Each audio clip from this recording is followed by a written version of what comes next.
The recipe starts with 1 kilogram of lamb or mutton, cut into stew-sized pieces. Add 1 large cabbage, prepared by cutting it into manageable wedges. Season generously with 1 tablespoon of whole black peppercorns for flavor. Balance the flavors with 2 teaspoons of salt and 500 milliliters of water. The cooking process begins with layering ingredients in a large pot. A base layer of lamb pieces is placed at the bottom of the pot.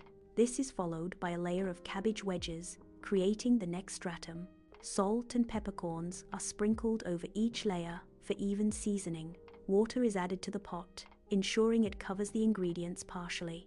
The mixture is brought to a boil before reducing the heat to a gentle simmer. Covering the pot is essential for retaining moisture and heat during cooking. Simmering for 2 to 3 hours tenderizes the lamb and softens the cabbage.